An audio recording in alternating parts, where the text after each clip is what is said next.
The kick's power comes from the torque generated by the rotation of the hips. It's the same principle that cracks a whip.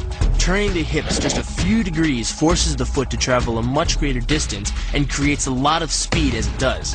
The longer the leg and quicker the rotation, the faster the kick. And unlike karate, Muay Thai fighters are also taught to strike with the hard bone of the shin. A Muay Thai kick can generate roughly the same force as a baseball bat, enough to crack a rib. It works like a point of a knife.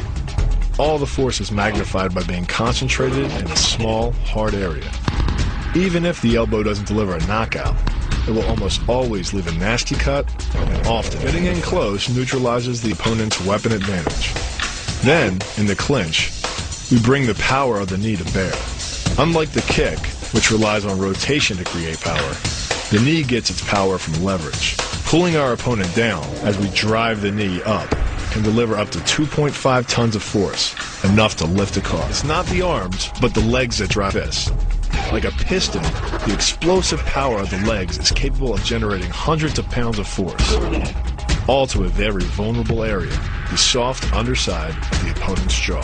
Like the Hanuman move, the flying knee relies on the explosive power of the legs.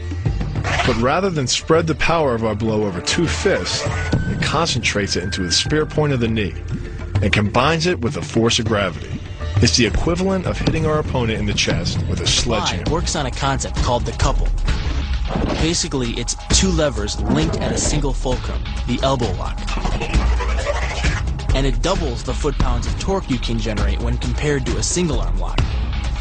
There's more than enough force to flip an opponent to the mat or dislocate his elbow. By using the twisting motion of the torso to drive the strike, the business end of the hardwood fighting stick could quickly accelerate to more than 25 miles per hour. On contact with the skull, the energy is enough to cause a depressed fracture. It's the same injury-producing force as being hit in the temple by a hammer. Mali relies on something called a flexion moment imparted to the neck to do damage. An average man's neck can withstand about a 140 foot-pound flexion moment. Beyond that, soft tissue and even vertebrae can be crushed.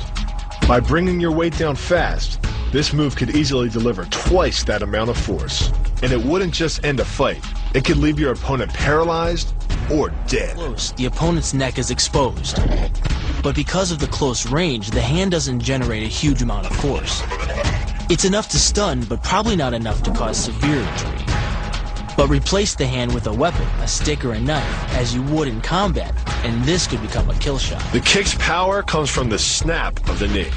The snap is created when the quadricep, the largest muscle in the body, contracts and pulls the tendon connecting to the foot over the knee.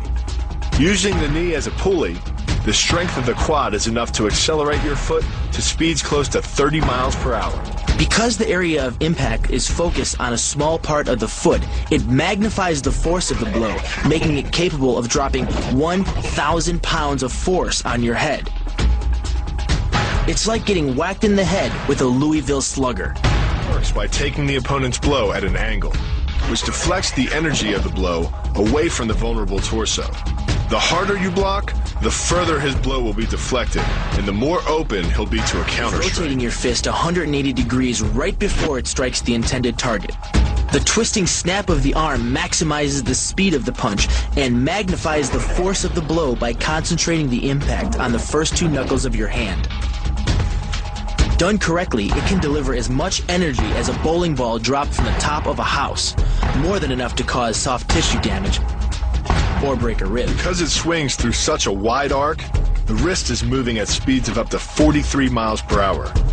And since the radius doesn't deflect or compress nearly as much as a fist, it can deliver a staggering blow, like being hit with an axe handle. This roundhouse kick is designed for maximum impact. With the powerful muscles of the thigh yanking the tendon over the knee, the foot accelerates from 0 to 21 miles per hour in just 1/3 of a second.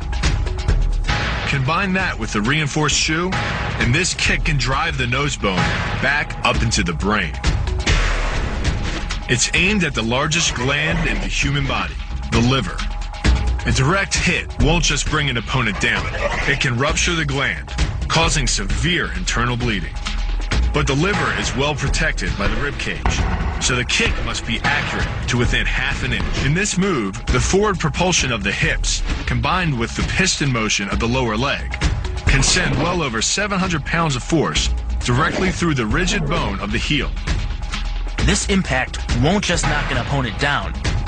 The force is enough to permanently damage his kneecap, leading with the near arm. The first jab travels the shortest distance to the opponent, so what it lacks in force, it makes up for in speed. The second punch, utilizing both the twist of the shoulders and the forward momentum of the kick, can carry over 4 times as much impact. And just a few hundred pounds of force to the temple is enough to cause a knockout. This move uses the same principle as a throw in judo, off-balancing your opponent and then using his momentum to send him down. But it's much more aggressive. The sweep here is actually a strike to one of the most sensitive areas of the body, the Achilles tendon.